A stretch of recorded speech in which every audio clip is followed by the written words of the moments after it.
Absolute madness in F1 Qatar 2025 Sprint Qualifying session. Yeah, Piastri clinching the pole. We all knew the McLaren's going to do good here.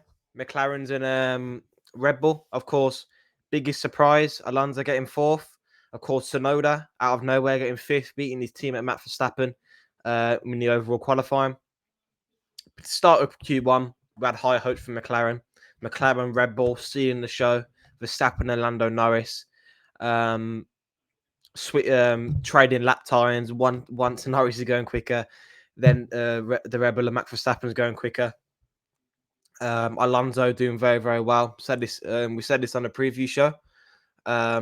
The preview show of Qatar is that Alonso is very, very good here, managing the tyres, especially high deg and all that. He's good at managing the tyres. Maybe that's another thing why Alonso was good, but another surprise, Alonso doing very well in that Aston Martin, beating his teammate Lance Stroll once again in qualifying. The Saubers are doing very well in Q1 of Hulkenberg and Bortoletto, both doing well, finishing fourth and fifth. Not fourth and fifth, Hulkenberg finishing fourth. Bortoletto was fifth for a split period, and then he went down, but still made it into Q2, both Saubers, which again was a good result for them in Q1. Verstappen did get investigated for impeding. You can say this both ways, is that Verstappen was in the way of was giving dirty air to Lando, and he was on the racing line, which probably lost control of Lando, plus was parked up in the corner as well, which you can say it that way.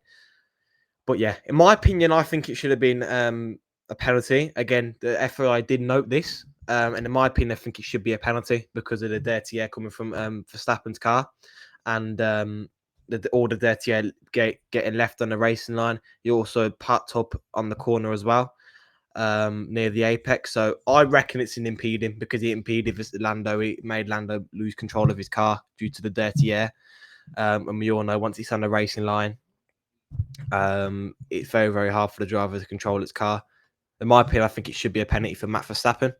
But again, on the other hand, you can say, he weren't on the racing line when he stopped his car in the corner. There's two ways to this. In my opinion, I think it should have been a penalty. But again, the FI did note this. Not necessarily going to investigate it again, but they have noted it. Q2, nothing really much happened in Q2. It was Norris, Piastri, Verstappen, Russell, and Tsunoda. So Norris first, Piastri second, Verstappen third, fourth Russell, and Tsunoda fifth. Tsunoda was actually running some good lap times. Verstappen was struggling with not in Q2, Q3 he was struggling with porpoising. But Verstappen actually looking good in Q2. But again, the McLaren's finishing 1 and 2 in Q2.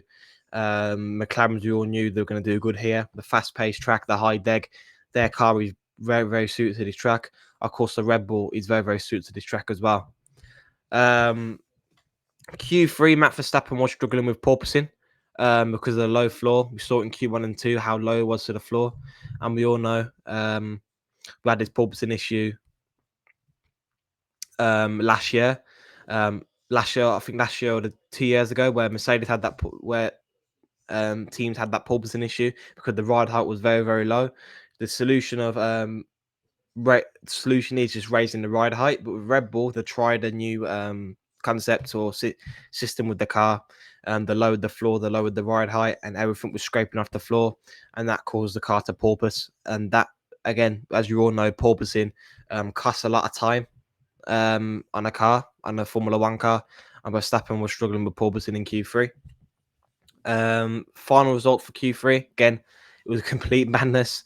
Russell getting times in, Lando getting times in, Tsunoda out qualifying. I think Verstappen for the first time this season, so you can see it was shouldn't qualify madness, if you want to call it like that. So first was Piastri, second Russell, Norris third, Alonso fourth, and Tsunoda fifth. Big surprise of Alonso, but I said in the preview show that Alonso might do good here, but I never expected that in qualifying. So yeah, I was partly right on that one, but again, didn't expect him to do good in qualifying. Alonso qualifying pace was a big surprise of this sprint qualifying. But again, Piastri clinching pole, Russell, another surprise of Russell as well. getting second. But again, he did get pole here last year. So Russell knows his track very well. He's good here. So again, surprise or not, I think it was a surprise how Mercedes weren't expecting to do good here, but Russell got the most out of that car compared to his teammate Antonelli, for an example. Again, a rookie Antonelli. So, but yeah, another thing as well, Norris was compromised by Albon going wide at the last turn. But it is what it is, man. It is what it is. Albon was on a fast lap as well, so you can't really give an impeding penalty to Albon. If Albon was on a cool down lap and was in the way and on the racing line of when Lando was doing his fast lap, then yeah, penalty to Albon. But again, Albon was on a fast lap as well. So it did compromise Lando, but in a way he didn't because he was on a fast lap as well. But yeah, qualified madness, man. Piastri clinching pole. Sprint race is on it later. But yeah, it's going to be an interesting weekend. Watch out for Aston Martin and watch out for Russell as well, because they might be the two dark horses that might do really, really well this weekend. But yes, that's the end of it, everyone. My quick overview, my quick review on the sprint qualifying. I will do a review on the sprint race as well. It's going to be very, very busy this weekend. But this is Toto Hammer from Keep It Sports. I'll see you in the next one.